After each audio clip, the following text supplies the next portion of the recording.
13 du mois de Av, 25 mois de juillet. On commence Bezrat Hashem par une halakha, une loi, donc juste qui, on espère qu'on n'aura pas besoin de cette halakha, mais quand même il faut la dire au cas où une personne n'a besoin. On sait tous que on doit faire attention à la bénédiction avant de manger un aliment. Et souvent par réflexe, quand on prend un aliment, même qu'on a déjà fait la bénédiction, par réflexe, on le prend et on refait Baruch Ata Hashem, on dit le nom de Dieu en vain. Alors qu'on a déjà fait la bénédiction, pas la peine de la refaire à chaque fois. On ne mentionne pas le nom de Dieu comme ça. Donc, c'est pour cela que quand une personne doit savoir si ça lui arrive, s'il lui arrive de, un jour, avoir déjà fait la bénédiction, et il refait Baruch Ata Hashem, il dit le nom d'Hachem, il a dit en vain. Qu'est-ce qu'il doit faire? Qu'est-ce qu'il doit faire? Alors, s'il a dit Baruch Ata Hashem, d'accord? Alors, de suite, il dit Lamdeni Chokecha. Apprends-moi tes lois, parce que ça, c'est un verset. Baruch Ata Adonai Lamdeni Chokecha, c'est un verset. Donc, il n'aura pas dit le nom de Dieu en vain. D'accord? Il a dit Baruch Ata Adonai Lamdeni Chokecha, c'est un verset. Donc, comme ça, il est épargné d'avoir dit le nom de Dieu en vain. Et s'il a continué dans la bracha, il est déjà Elokeinu, Meler, ou je sais pas quoi, il a déjà avancé après le nom d'Hachem, il dit Baruch Shem Kevod Malchuto, il est Olam Vaed. Comme ça, il doit dire pour enlever le fait qu'il a dit l'Olam. Je répète, s'il s'est rappelé en disant, il a dit Baruch Ata Hashem, alors de suite il dit Lamedeni Rukecha, parce que c'est un verset, donc c'est considéré comme il aura dit un verset. Et si il a avancé dans la bracha, il est allé plus loin que le nom d'Hachem, il a dit le Baruch Ata Hashem, Elokeinu Melech Olam par exemple, alors de suite il dit Baruch Shem Kevod Malchuto, l'Olam Vaed, soit le nom de Dieu. Voilà, tout ça. Bien sûr, pour éviter tout cela, on doit faire attention quand on fait. C'est un conseil que nos rabbinim nous ont dit. Quand tu fais, avant de faire une bénédiction, réfléchis. Est-ce que tu dois la faire? Et deuxième chose que tu dois réfléchir, quelle sera la bénédiction après avoir mangé cet aliment, pour pas que tu rentres dans le doute. Ça aide beaucoup à ne pas faire de bénédiction en vain. Aujourd'hui, le 13 Av, le jour de l'Aïloula de Rabbi Nathan Netar Shapira. C'est vrai que quand on dit son nom, on ne connaît pas ce Rav, c'est vrai. Quand on cite une de ses œuvres, un de ses livres, le Megalé Amukot, alors il est un peu plus connu ce Rav. Ce tzaddik-là, qui était donc à Cracovie, en Pologne, ce tzaddik-là, c'est connu que c'était quelqu'un de très caché, très humble. Il ne cherchait pas les honneurs.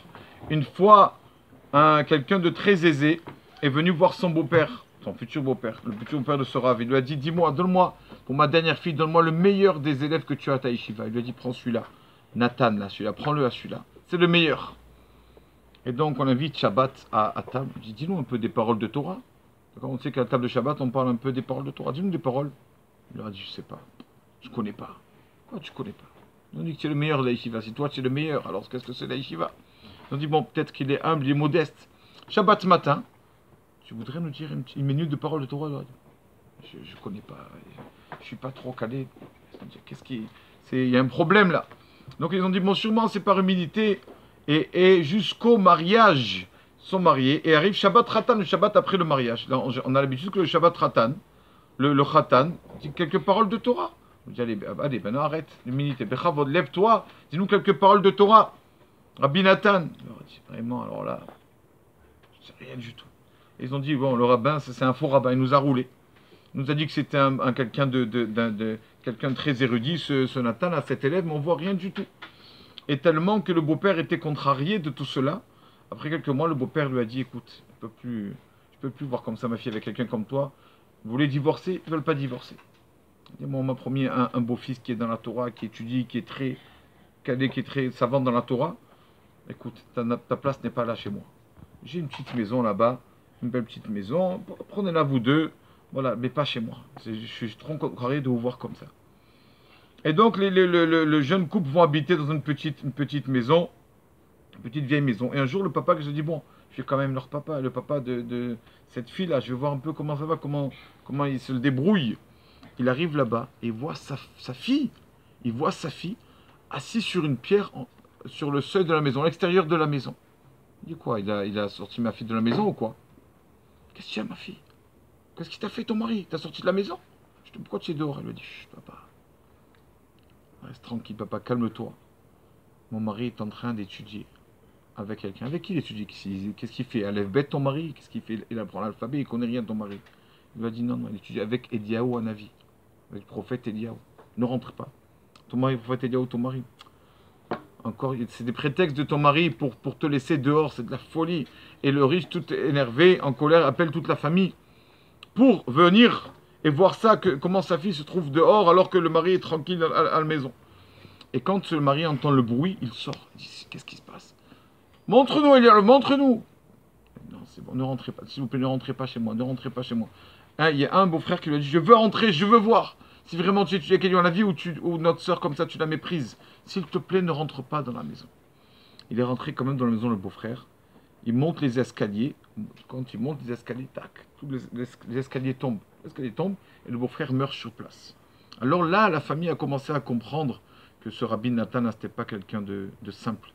Quelqu'un de très humble. Il ne voulait pas parler par humilité, mais il était quelqu'un de kadosh, de saint qui étudiait la Torah.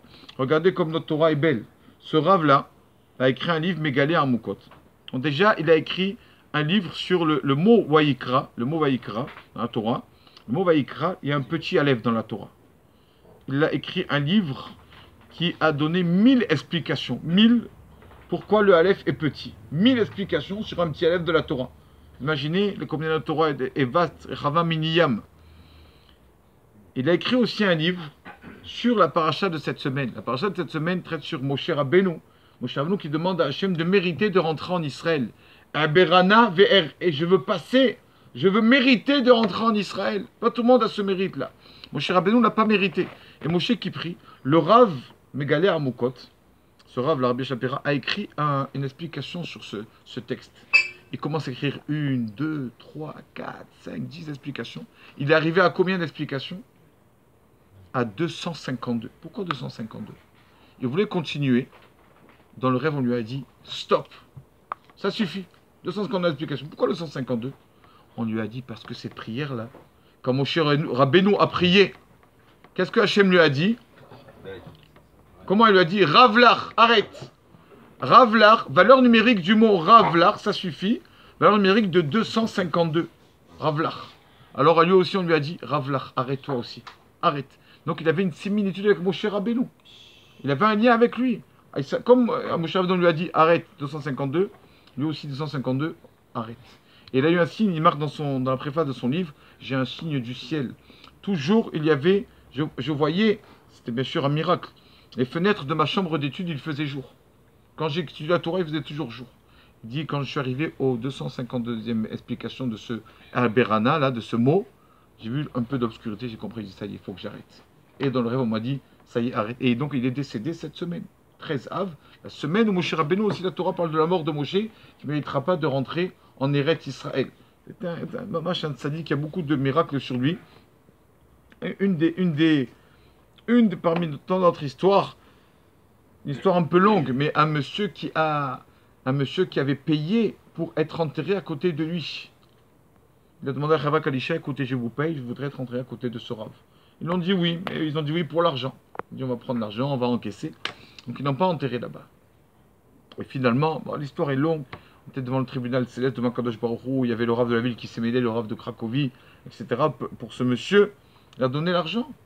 Il n'a pas été enterré. Finalement, l'histoire est que ce monsieur-là qui voulait être enterré, une nuit, alors qu'il était enterré autre part, son tombeau, on ne sait pas par qui, son tombeau a été transféré à côté du Mégalé Amoukot, ce monsieur.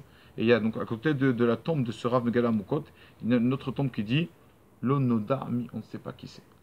On ne sait pas, on ne connaît pas le nom de ce monsieur. Il a mérité d'être enterré avec lui, c'est le Rav qui a œuvré au tribunal céleste pour que ce monsieur soit enterré à côté de lui parce qu'il avait déjà payé.